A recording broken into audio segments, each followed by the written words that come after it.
Hello guys, welcome back to our channel that is pharma brothers, जहां पर आपको मिलता है कोई भी फार्मेसी रिलेटेड क्विक अपडेट। जैसा कि आप सब जानते हैं, AIMS-CRE 2025 बिल्कुल सर पर है। Last date 31 July and the tentative date is 25 और 26 अगस्त। उसके साथ RRB का भी नोटिफिकेशन आ चुका है। आप डिटेल्स के लिए चेक कर सकते हैं हमारी अदर यूट्यूब। आज हम डिस्कस करने वाले हैं टॉप 20 क्वेश्चंस जो कि हमारे PYQs रहेंगे पिछले एम्स के एग्जाम से। तो क्विकली हम इसको डिस्कस कर लेते हैं। और हाँ, आप ऐसे ही जुड़े रहिए हमारे साथ। हम ऐसे हर सेकेंड डे वीडियोस लेके आएंगे जहां पे हम टॉप 20 क्वेश्चन सिलेक्ट करेंगे basis on the topics that are currently in trending, और जो कि बहुत ज़्यादा पूछे जाते हैं। उससे रिलेटेड हम आपसे टॉपिक डिस्कस नहीं कर सकते क्योंकि अभी टाइम नहीं है। तो उससे रिलेटेड हम क्वेश्चंस डिस्कस कर सकते हैं जिनके अराउंड ज़्यादातर पूछा जाता है। ऑल्सो हम एक वे अपनाएंगे कि जहाँ पे क्वेश्चन होगा, जो भी क्वेश्चन है उसके जो ऑप्शंस होंगे, हम उसका एलिमिनेट, हमने उन ऑप्शंस को क्यों किया है उसको भी डिस्कस करेंगे ताकि आपका एक टॉपिक रिवाइज भी हो जाए। तो आइए शुरू करते हैं।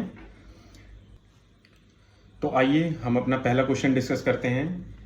When doses of a drug are repeated in quick succession, a reduction in response occurs, which is called tachyphylaxis, idiosyncrasy, acquired tolerance और drug resistance. तो जो भी टच में होंगे हम उनको भी आंसर बताएंगे, जो नहीं भी होंगे हम उनको भी बता देंगे। हम आपको प्रॉपर रीजंस देंगे। तो दोस्तों, इसका आंसर है टैकीफिलैक्सिस। ठीक है, टैकीफिलैक्सिस इज अ एक्यूट डिसेंसिटाइजेशन, जो कि यहाँ पे क्विक सक्सेशन में पूछा गया है। ठीक है, इसका आंसर रहेगा टैकीफिलैक्सिस। इडियोसिंक्रेसी नहीं होगा, एक्वायर्ड टॉलरेंस नहीं होगा, ड्रग रेजिस्टेंस नहीं होगा। इडियोसिंक्रेसी क्यों नहीं होगा? क्योंकि इडियोसिंक्रेसी क्या होता है? That is a abnormal drug response. तो यहाँ पे एबनॉर्मल ड्रग रिस्पॉन्स की बात नहीं।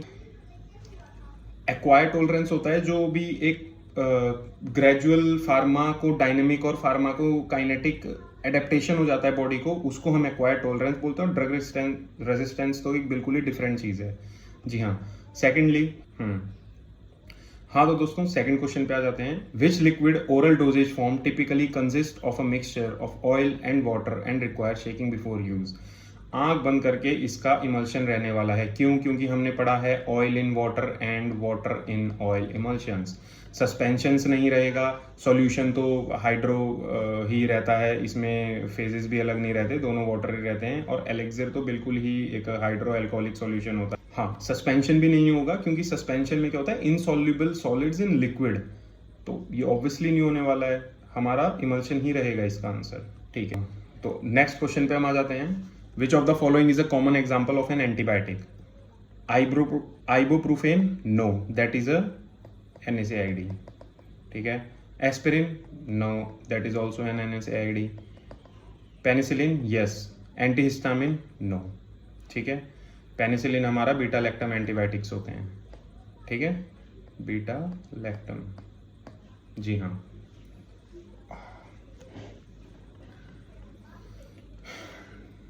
चलिए नेक्स्ट क्वेश्चन पे आ जाते हैं। नेक्स्ट क्वेश्चन है, in clinical pharmacy what does OTC mean? Over the counter. आप देख रहे हो क्वेश्चन का लेवल, आप देख रहे हो, ये एम्स के क्वेश्चन के PYQs हैं। एम्स के PYQs हैं ये, मैं कुछ नहीं कहूंगा। नेक्स्ट क्वेश्चन पे आ जाते हैं। Which STD is caused by a parasite known as sarcoptes scabiei and results in intense itching and skin rash. Basic logic, scabies आ गया, स्कीबीज इसका आंसर है। That's it.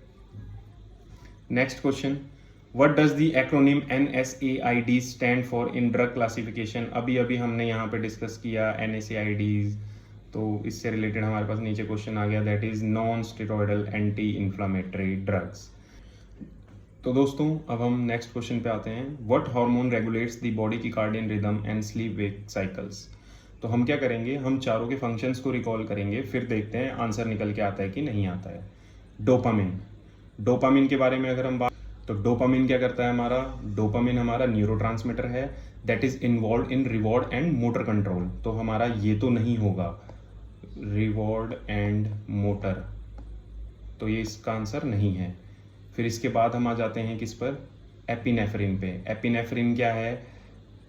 फाइट और फ्लाइट, आपने पढ़ा होगा इसका फंक्शन है फाइट और फ्लाइट, तो ये भी हमारा आंसर नहीं है। सेरोटोनिन, सेरोटोनिन भी नहीं है, प्राइमरी नहीं है, प्राइमरी हार्मोन हम इसको नहीं कह सकते जो रेगुलेट करता है।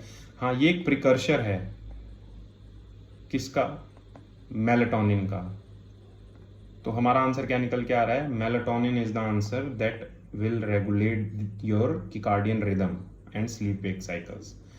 ठीक है। Which STD can be transmitted through unprotected oral, vaginal और anal sex and is caused by HSV। ठीक है, थोड़ा हम वैसे कर सोचते हैं, एक दिमाग लगाते हैं। क्लेमाइडिया क्या है? बैक्टीरियल इन्फेक्शन है। ठीक है। HIV क्या है? वायरल। ठीक है। हर्पीज क्या है? ये भी वायरल है। सिफिलिस क्या है? बैक्टीरियल है। तो हमने यहाँ पे क्या किया? क्लेमाइडा और सिफिलिस को तो कर दिया एलिमिनेट, क्योंकि ये बैक्टीरियल इन्फेक्शंस हैं। हम यहाँ पे बात कर रहे हैं वायरस की, HSV।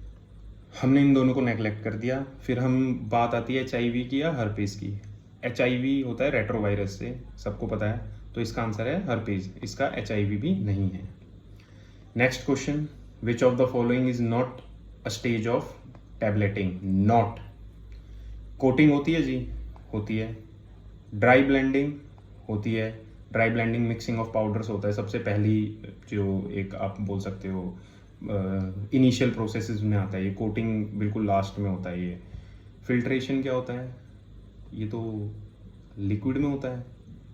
टैबलेट्स में लिक्विड कहाँ से आ गए? तो इसका आंसर रहेगा फिल्ट्रेशन। ग्रैनुलेशन नहीं, ग्रैनुलेशन भी नहीं होता है, मतलब ग्रैनुलेशन भी होता है। ठीक है, तो आंसर ग्रैनुलेशन नहीं है, I meant. Next question, as per the medicinal and toilet preparation act 1955, which of the following does not refer to the definition of opium? First, capsule of the poppy whether in their original form or cut, crushed or powder, and whether or not juice has been extracted therefrom. नहीं. Morphine, that is the principal alkaloid of opium having the chemical formula C17H19NO3 and its salt and derivative. Yes, यही तो होता है opium. तो इसका option क्या है? Only 2, तीनों नेग्लेक्ट हो गई। Next question, which of the given concepts of health view it as a dynamic equilibrium between man and his environment and disease as a maladjustments of the human organism to the environment? थोड़ा लग रहा है ना अजीब सा question? कुछ नहीं, एक बार कंसेप्ट डिस्कस करते हैं सारे। होलिस्टिक क्या होता है? स्पिरिचुअल। यहाँ पे बात हो रही है स्पिरिचुअल की, स्पिरिचुअलिटी की? नो। बायोमेडिकल कंसेप्ट, बायोमेडिकल तुम्हारा आ गया पैथोलॉजी। यहाँ पे बात हो रही है पैथोलॉजी की? नहीं। साइकोलॉजिकल कॉन्सेप्ट, साइकोलॉजिकल क्या होता है तुम्हारा? मेंटल स्ट्रेस वगैरह जो होता है, क्या यहाँ पे बात हो रही है कहीं भी इस चीज़ की? नो। इकोलॉजिकल कंसेप्ट, अगर सब ध्यान करें, हमने 12th में इकोलॉजी पढ़ा था, वो क्या था? होस्ट एंड पैरासाइट्स की तो बारे में बातें थी वहाँ पे। तो ये क्या बोल रहा है? Dynamic equilibrium between man and his environment, तो ऑब्वियसली इसका आंसर इकोलॉजिकल कंसेप्ट है। नेक्स्ट क्वेश्चन, ज्यूरिस से, according to the medicinal and toilet preparation act 1955, punishment for connivance at the offense shall be imprisonment for a term which may extend to dash or within 5 which may extend to dash or with both. Mark the correct option. 1 year and 2,000 rupees? No. 9 months and 1,500 rupees? No. 6 months and 500 rupees? Okay. 8 months and 1,000 rupees? No. Obviously 6 months. Next, according to the Narcotic Drug and Psychotropic Substance Act NDPS 1985, the consultative committee constituted by the central government shall not exceed 20 members. Google पे available है, कोई भी देख सकता है। आप जब भी ज्यूरिस में पढ़ोगे आपको ये टिक पे रह जाएगा। Dash is a small box-like structure situated in the neck anterior to esophagus and supported by thyroid, cricoid and arytenoid cartilage. Box-like structure situated in the neck anterior to esophagus, supported by thyroid, cricoid and arytenoid cartilage. क्या होता है? सबको पता है, larynx. ये तो बिल्कुल I guess 11th और 12th की बायो में भी, मतलब ये तो क्वेश्चंस ऐसे आते थे, सबने नीट की तैयारी की होगी। स्मॉल बॉक्स लाइक स्ट्रक्चर में हमें सबको पता है इसका आंसर लैरिंग्स रहने वाला है, जहाँ पे स्मॉल बॉक्स लाइक स्ट्रक्चर आ गया। एनसीईआरटी की लाइन ही ऐसे है, larynx is a small box like structure. ठीक है। As per the legal aspects of a drug store, what is the temperature range require for the storage of antibiotics, vitamin product, vaccine, syrup. Range बतानी है। WHO recommended जो cold storage की range है for everything that is 2 to 8 degree Celsius. ये तो बिल्कुल ही room temperature हो गया। ये भी इनएडिक्वेट है, ये भी इनएडिक्वेट है। इसका आंसर है B. Arrange the following in the decreasing order of their bio availability and mark the correct answer. Bio availability क्या होता है? एब्जॉर्प्शन, एड्जॉर्प्शन नहीं, एब्जॉर्प्शन। जो जितना जल्दी एब्जॉर्ब हो रहा है उसकी बायो अवेलेबिलिटी उतनी ज़्यादा है। Tablets, solution, capsules, suspension. पहले हम डिस्कस कर लेते हैं। सॉल्यूशन क्या होता है? लिक्विड। लिक्विड सबसे ज़्यादा होता है, लिक्विड सबसे जल्दी एब्जॉर्ब होता है comparative to tablet, capsule and suspension. ठीक है, तो सबसे पहले आ जाएगा, कहीं भी देख लो सॉल्यूशन कहाँ पे पहले लिखा हुआ है। सॉल्यूशन लिखा हुआ है ए में और डी में, तो बी और सी तो वैसे ही कैंसिल हो गए। इसके बाद आओ किस पर? इन दो उस पर रह गए, सॉल्यूशन पहले आ गया। इसके बाद क्या होता है? सस्पेंशन। सस्पेंशन क्या होता है? Solid in liquid. ठीक है, यहाँ पे सॉलिड इन लिक्विड। उसके बाद टैबलेट, ये तो पूरी सॉलिड हो गई, इसको तो पहले डिसइंटीग्रेट करना पड़ेगा, तो उससे पहले तो सस्पेंशन ही मिक्स हो जाएगा। सीधा सस्पेंशन पे टिक लगाओ, आगे के हमें देखने भी नहीं है, कट करो इसे। इसका आंसर है A. Dash is the process which involve soaking of the powdered crude drug with the menstruum in a closed vessel for enough time for the menstruum to penetrate the cellular structure of the crude drug and dissolve the soluble constituents. Maceration, infusion, percolation और extraction. Extraction तो इसका नहीं है। Percolation में हमें परकुलेटर की जरूरत होती है। मेजर जो हमारा डाउट आ गया वो मैसरेशन और इन्फ्यूजन पे। ठीक है, अब मैसरेशन और इन्फ्यूजन में, इन्फ्यूजन क्या होता है? वोलेटाइल कंपाउंड्स के लिए यूज होता है, तो ये यहाँ पे नेग्लेक्ट हो गया। किसी को ये याद भी नहीं होना तो हम ऐसे इसको नेग्लेक्ट कर सकते हैं। तो मैसरेशन क्या हो गया? ये क्रूड ड्रग्स के लिए ही होता है। इसमें ये ज़्यादातर सॉफ्ट एक्सट्रैक्ट प्रिपरेशंस में यूज़ होता है, इफ़ आई रिमेंबर एग्जैक्टली।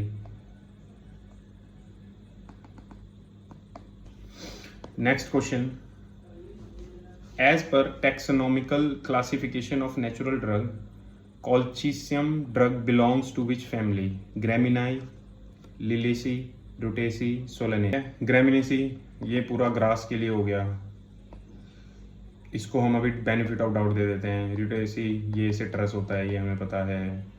ठीक है, सोलेनेसी इसको भी डाउट। अब इन दोनों में अगर हमें चूज करना है ना, तो इसका आंसर है लिलेसी। सोलेनेसी भी नहीं होगा, क्योंकि सोलेनेसी हमारा यूज होता है बेलाडोना, मतलब सोलेनेसी में होता है बेलाडोना। ये हमें याद रखना है, ये तो हम जब एक बार भी पढ़ेंगे तो याद हो जाएगा। लिलेसी इसका आंसर। Blood disorder due to deficiency of folic acid is called. Deficiency of folic acid हम इतने टाइम से पढ़ते आ रहे हैं, मेगालोब्लास्टिक एनीमिया इसका आंसर रहने वाला है। ठीक है, ये तो एक्सेस ऑफ आरबीसी के लिए यूज़ होता है, ये हमें पता ही है। हिमोलैटिक एनीमिया ये आरबीसी की कमी की वजह से होता है, आरबीसी लेसेस। ठीक है, पेरिनीशियस एनीमिया होता है हमारा B12 की deficiency due to intrinsic factor loss. Intrinsic, तो इसका हमारा आंसर है मेगालोब्लास्टिक एनीमिया। जी हाँ। What is the chemical name of metformin hydrochloride BPIP? Is it 1,1 dimethyl biguanide hydrochloride, 3,4 dimethyl biguanide, 4,6 dimethyl biguanide या 2,5 डाइमिथाइल बाइगुनाइड? सोचो एक सेकंड के लिए। नाम क्या बोला है? Metformin hydrochloride. हाइड्रोक्लोराइड इन ऑप्शंस में कहाँ पे है? सबसे पहला ऑप्शन, दैट्स इट। इतने इजी क्वेश्चंस हैं 20 में से, मैं ये मान के चल रहा हूँ 15 क्वेश्चन तो बिल्कुल ऐसे हैं कि भाई एक महीने के उसमें भी तुम पढ़ोगे ना इन जनरल ऊपर ऊपर से भी, तो इस 20 में से तुम ये 15 क्वेश्चंस कर लेते हैं। ठीक है, तो हमें ऐसे ही प्रिपरेशन रखनी है। परसों हम एक और वीडियो लेके आएंगे जिसमें हम अलग 20 कंसेप्ट के साथ क्वेश्चंस डिस्कस करेंगे। एंड आई होप आपको ये वीडियो अच्छा लगा होगा, हमारा ये कंसेप्ट अच्छा लगा होगा। हम ऐसे ही और भी वीडियोस लाएंगे, तो आप हमारे चैनल से जुड़े रहिए, शेयर कीजिए ज़्यादा से ज़्यादा, अपने दोस्तों की हेल्प कीजिए और हमारी भी हेल्प कीजिए इस चैनल को सब्सक्राइब करके। Thank you.